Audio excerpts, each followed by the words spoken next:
স্বামী স্ত্রী সহবাসের পর গোসল না করে সাহারি খেতে পারবে কিনা। অনেকে আমাকে প্রশ্ন করেছে, জিজ্ঞেস করছে যে হুজুর, এটা পবিত্র মাহ রমজান মাস, আমরা স্বামী স্ত্রী সহবাসের পরে গোসল না করে কি সেহরি খেতে পারবো কিনা, বা এরকমটা আমি ঘুম থেকে উঠছি যে এখন গোসলের সময়ও নেই, গোসল করার সময়ও নেই, সাহারির লাস্ট টাইম হয়ে গেছে, এই মুহূর্তে করণীয় কি। বন্ধু, আপনাকে ধন্যবাদ যে গুরুত্বপূর্ণ অত্যন্ত একটি প্রয়োজনীয় একটি মাসআলা জিজ্ঞেস করেছেন। তার উত্তর হলো, নবীজি সাল্লাল্লাহু আলাইহি ওয়াসাল্লামের প্রিয় একটি মাসআলা। তিনি বলছেন, একজন সাহাবী আনাস বিন মালিক রাদিয়াল্লাহু আনহু, হাদিসটি বর্ণিত আছে, নবীজি সাল্লাল্লাহু আলাইহি ওয়াসাল্লামকে জিজ্ঞাসা করছেন জৈনক এক সাহাবী, ইয়া রাসূলুল্লাহ, হাবিবাল্লাহ, আমি আজকে রমজান নিয়ে আমি খুব ভীতিত, চিন্তিত। নবীজি সাল্লাল্লাহু আলাইহি ওয়াসাল্লাম বলতেছেন, কী ব্যাপার, কিসের জন্যে, তুমি কি সাহারি খাও নাই? ইন্নাল্লাহা ওয়া মালাইকাতাহু ইউসাল্লুনা আলাল মুতাসাহহিরিন, নিশ্চয়ই নবীজি বলেন, নিশ্চয়ই আল্লাহ তাআলা রহমত নাজিল করেন ওই ব্যক্তির উপরে যারা সাহারি খায়। তাহলে তুমি কি সাহারি খাও নাই? সাহাবায়ে কেরাম বলে, ইয়া রাসূলুল্লাহ, আমি সাহারি খেয়েছি, কিন্তু আমরা স্বামী স্ত্রী সহবাস করেছিলাম নবীজি, হঠাৎ করে ঘুমিয়ে পড়ে যাই, ঘুম থেকে উঠে দেখি যে সামান্য কিছু সময় সাহারি বাকি আছে, এখন যে গোসল করতে যাই আমরা সাহারি খেতে পারবো না। এই মুহূর্তে আমরা স্বামী স্ত্রী দুজন পরামর্শের মাধ্যমে আমরা গোসল না করে শুধু অজু করে নিয়েছি, অজু করে আমরা সাহারি খেয়েছি, সাহারি খাওয়ার পর গোসল করে ফজর নামাজ আদায় করেছি। নবীজি, কাজটা কি ভুল হয়েছে কিনা? নবীজি সাল্লাল্লাহু আলাইহি ওয়াসাল্লাম তার কথা উত্তর বলছে যে, ভাই, তুমি যা করেছ ওই মুহূর্তের সময়ের জন্য ভালো করেছ। কারণ স্বামী স্ত্রী সহবাস করার পরে কেউ যদি অলসতার দরুন শুয়ে থাকে, বিশ্রাম করে, অন্যথায় সময় লস করে, তার জন্য এটা কবিরা গুনাহ হবে। নবীজি বলছেন যে স্বামী স্ত্রী সহবাস করার পরে তাড়াতাড়ি তোমরা গোসল করে পবিত্র হয়ে নাও, এটা হলো নবীজির হাদিস।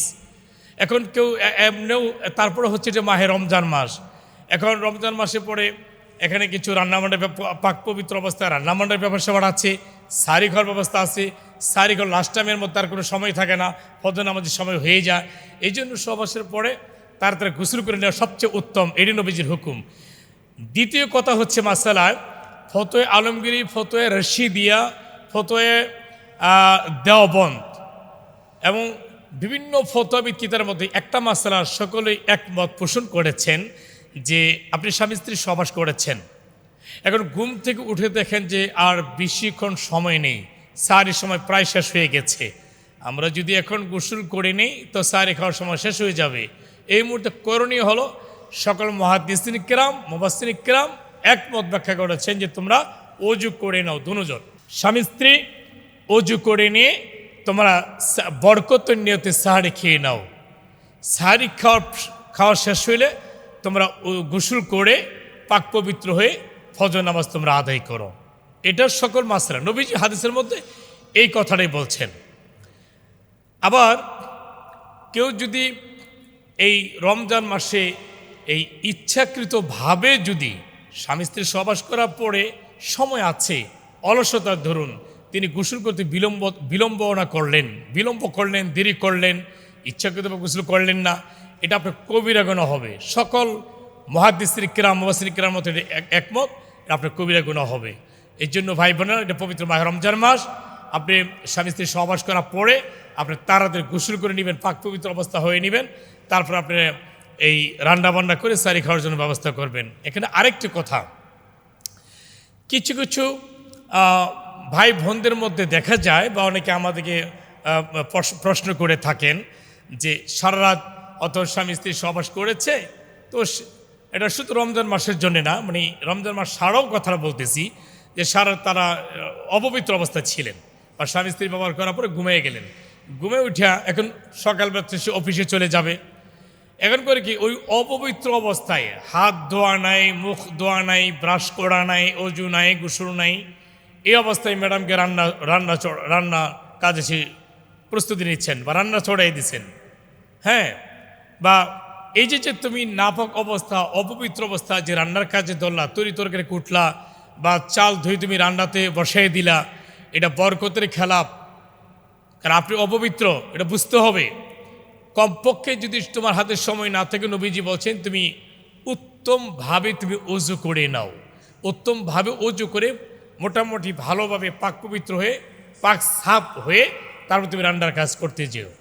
তো আজকের আলোচনা ধারা আমার প্রিয় ভাই বোনেরা কিন্তু বুঝতে পারছেন যে আপনারা অপবিত্র অবস্থায় থাকবেন না।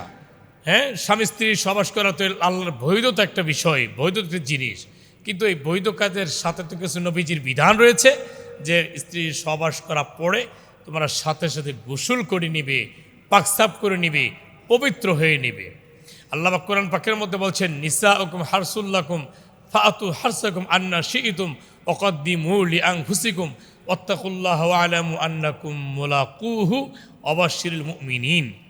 যে স্ত্রী হলো তোমার ক্ষেতস্বরূপ, শস্যস্বরূপ, ক্ষেতস্বরূপ, তুমি যেভাবে ইচ্ছে সেইভাবে তুমি আবাদ করতে পারো, ব্যবহার করতে পারো, দিন রাত যে কোনো সময় তোমার জন্য বৈধ তোমার স্ত্রী, আর স্ত্রীর জন্য তোমার জন্য বৈধ তোমার স্বামী, যে কোনো সময় ব্যবহার করতে পারো। কিন্তু শর্ত হলো যে ফরজত নামাজের সময় কাজগুলি যেন না হয় এবং সাথে পাক পবিত্র অবস্থায় গোসল করে নিয়ে যেতে পারো।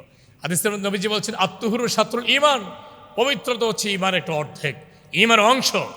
আপনি পবিত্রতার সাথে নামাজের সাথে সম্পর্ক, পবিত্রতার সাথে গোসল, পবিত্রতার সাথে কোরআন তেলাওয়াতের সাথে সম্পর্ক, পবিত্রতার সাথে ঈমানের সাথে সম্পর্ক, পবিত্রতার সাথে তাসবিহ তাহলিলের সাথে সম্পর্ক, পবিত্রতার সাথে তাওবা ইস্তিগফারের সাথে সম্পর্ক, পবিত্রতার সাথে বিবাহ সাথীর সাথে সম্পর্ক, পবিত্রতার সাথে খুতবা পড়ার সাথে সম্পর্ক, পবিত্রতার সাথে তাওবা ইস্তিগফারের সাথে সম্পর্ক, পবিত্রতার সাথে নবীজি আল্লাহর কাছে মুনাজাতের সাথে সম্পর্ক। আপনার ভেবে দেখুন তো কোন জায়গা নাই যে পবিত্রতার প্রয়োজন না হয়। আপনি জানাজা যাবেন, পবিত্রতা দরকার, নামাজে যাবেন, পবিত্রতা দরকার। হ্যাঁ, আপনি কোরআন তেলাওয়াত করতে যাবেন, পবিত্রতা দরকার। আল্লাহর কাছে দোয়া করবেন, তাওবা ইস্তিগফার পড়বেন। নাপাক শরীরে অপবিত্র অবস্থায় অসম্ভব। আল্লাহর কাছে দোয়া করবেন, তাওবা ইস্তিগফার পড়লেন, এটা পবিত্রতা দরকার। একটু জিকির আজকার করবেন, পবিত্রতা দরকার। মসজিদে ঢুকবেন, পবিত্রতা দরকার। হারাম শরীফে যাবেন, পবিত্রতা দরকার। মসজিদে মুনাওয়ারা যাবেন, পবিত্রতা দরকার। পবিত্রতা নাই কোথায় দেখেন? কারণ ইন্নাল্লাহ জামিল হিব্বুল জামাল, আল্লাহ সুন্দর, আল্লাহ পবিত্র, আল্লাহ পবিত্র জিনিসকে ভালোবাসেন। এই জন্য নবীজি হাদিসে কেন বলছেন, আত্মহুরু শাত্রুল ঈমান, পবিত্রতা হচ্ছে ঈমানের অর্ধেক। আপনার সমস্ত আমলের সাথে পবিত্রতার সাথে সম্পর্ক। আসুন ভাইরা, আজকে যে বিষয়টির উপরে আমি সংক্ষেপ একটু যে আলোচনা করলাম, যে স্বামী স্ত্রী সহবাস করার পর গোসল না করে সাহারি খেতে পারবে কিনা। হ্যাঁ, যদি গোসল না করে সাহারি খেতে পারবেন, উত্তমভাবে ওযু করে তারপরে আপনি সেহরি খেতে পারবেন। যদি গোসল করে সেহরি খেতে গেলে সেহরির টাইম শেষ হয়ে যাবে এরকম মনে করেন, তাহলে আপনি উত্তমভাবে দুজন স্বামী স্ত্রী ওযু করে আপনি সাহারি খেয়ে তারপরে গোসল করে আপনি ফজর নামাজ আদায় করবেন। আসুন বন্ধুরা, আজকে যে গুরুত্বপূর্ণ যে বিষয়টির উপরে সংক্ষেপ একটু আলোচনা করলাম, এই প্রত্যেকটি কথার উপরে আল্লাহ রাব্বুল আলামিন আমাদের উপরে জেনে বুঝে শুনে আমল করার তৌফিক এনায়েত করুন। আমিন। আসসালামু আলাইকুম ওয়া রাহমাতুল্লাহি ওয়া বারাকাতুহু।